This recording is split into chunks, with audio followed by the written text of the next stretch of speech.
Et il était une fois un papa pieuvre qui s'appelait Capèvre. Il avait emmené ses enfants à la fête foraine réservée aux animaux. Dans cette foire, il y avait des autotamponneuses, un grandeur haut, des toboggans juste pour les animaux.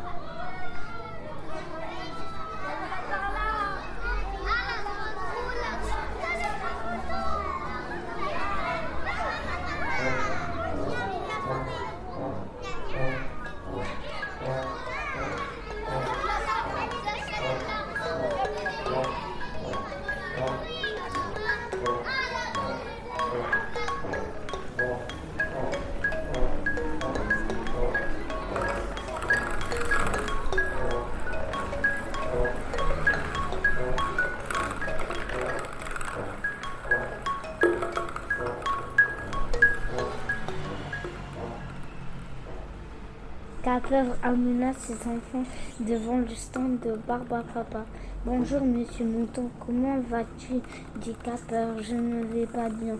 On m'a volé toutes mes machines, mes bâtonnets et mon sucre, » répond le vendeur de Barbapapa. « Malheur » s'exclama Capèvre. « Attends, j'ai une idée. Je vais t'aider à résoudre ce problème. »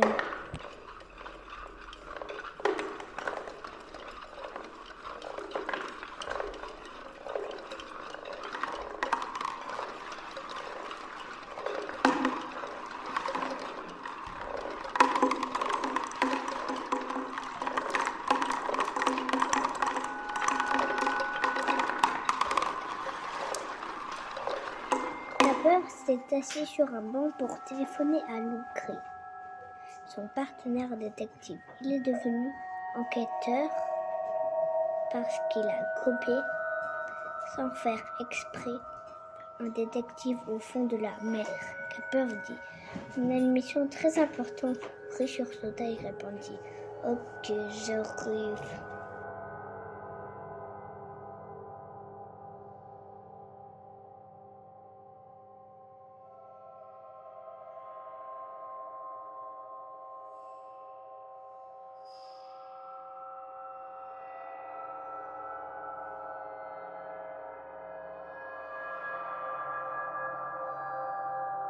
Les deux détectives se retrouvèrent devant le stand de Barbapapa.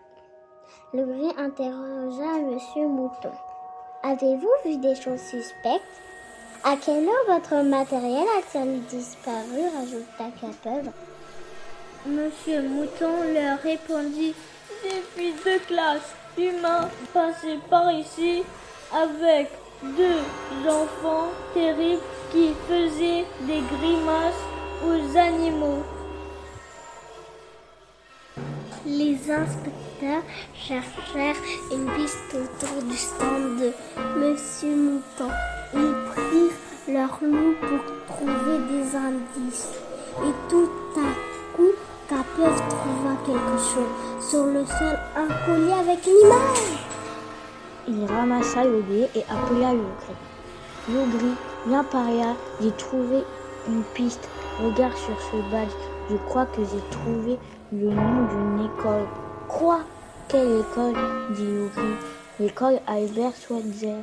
Peut-être que ça appartient à une des deux classes qui est venue à la foire. Mais c'est où ? Capèvre, on pourrait regarder l'adresse sur le téléphone. Youpi, quelle bonne idée.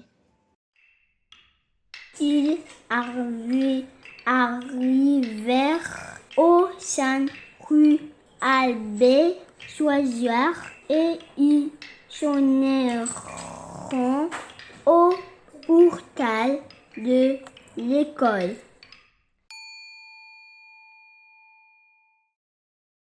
Capèvre et Loup-Gris allèrent dans le bureau de la directrice et demandèrent « Est-ce qu'il y a des classes de détectives dans cette école ?» « Oui, il y a 2 classes. Franchement, ils sont très forts. » Capèvre demanda « Est-ce que ce badge est un enfant de cette école ?» « Exactement, c'est à Pierre-Loup en CP8. Cette classe est au premier étage.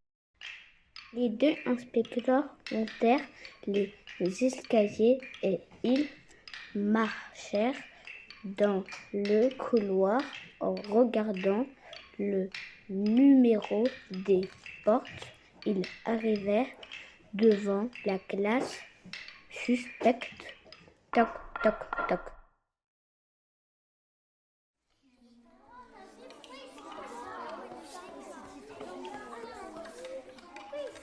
Lougri et Capeuve entrèrent dans la classe et se présentèrent. Les enfants fermèrent leurs fichiers et leurs trousses prêts à écouter. Capeuve redit « À qui est ce badge ?»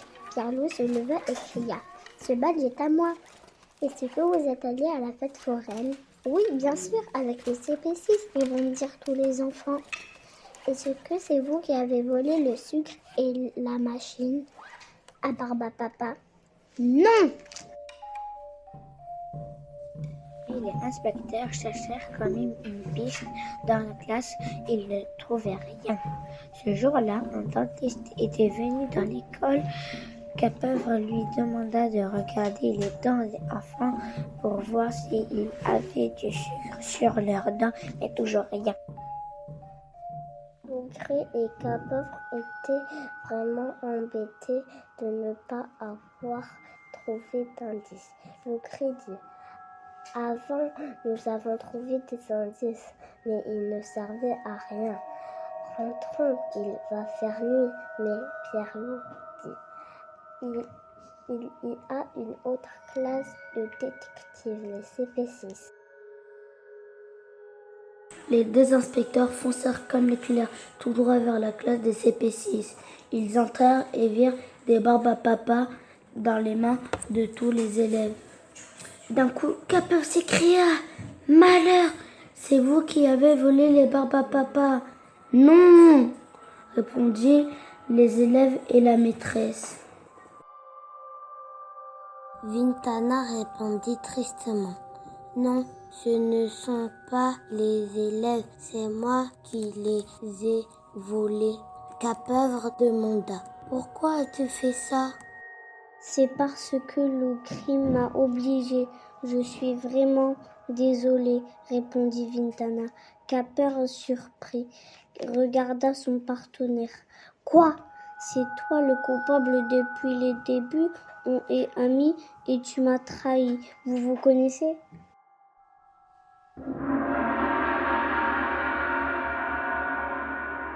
Oui, on se connaît, répondirent Vintana et Lougri d'une toute petite voix.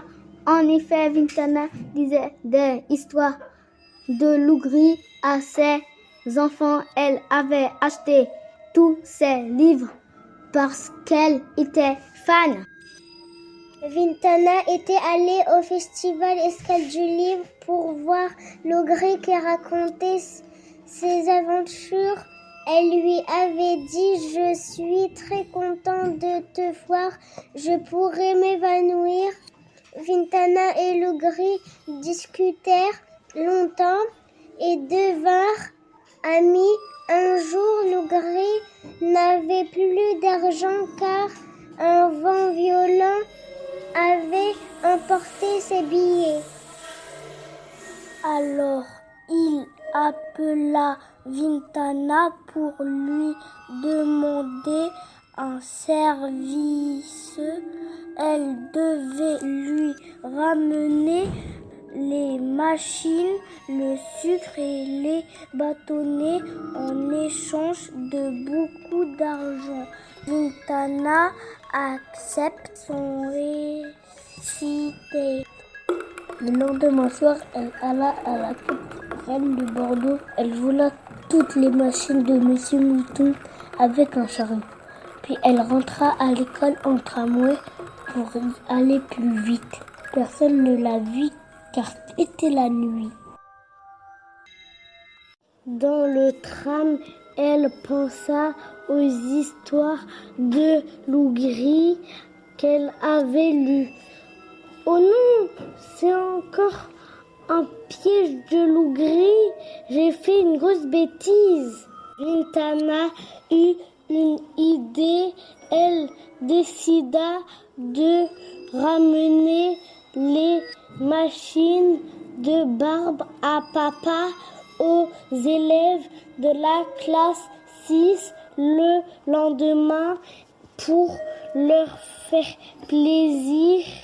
En effet, elle travaillait avec eux à l'école Schweitzer.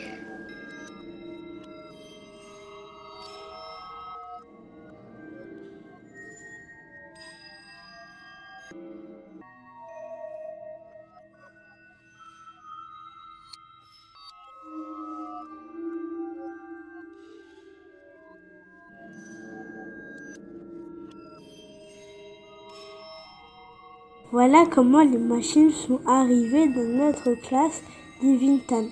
Capov fut triste et pleura parce que son meilleur ami lui avait menti pendant toute l'enquête. Alors il fit un message clair à Luke. Je veux te faire un message clair. Je me sens trahi à cause de tes bêtises, qui sont très graves pour moi.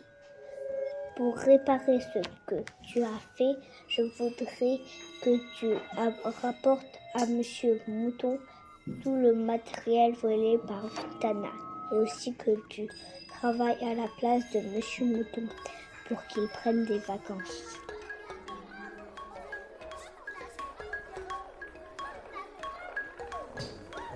Le gré prit toutes les affaires et partit à la fête foraine. Puis il donna tout à Monsieur Mouton. Tu peux prendre des vacances. Je vais tenir ton stand de je suis vraiment désolée. Monsieur Mouton dit « Ok, nous pouvons travailler ensemble ». Monsieur Mouton remercia Capov, on lui donna une barbe à papa aussi et aussi à Lougri. Fin.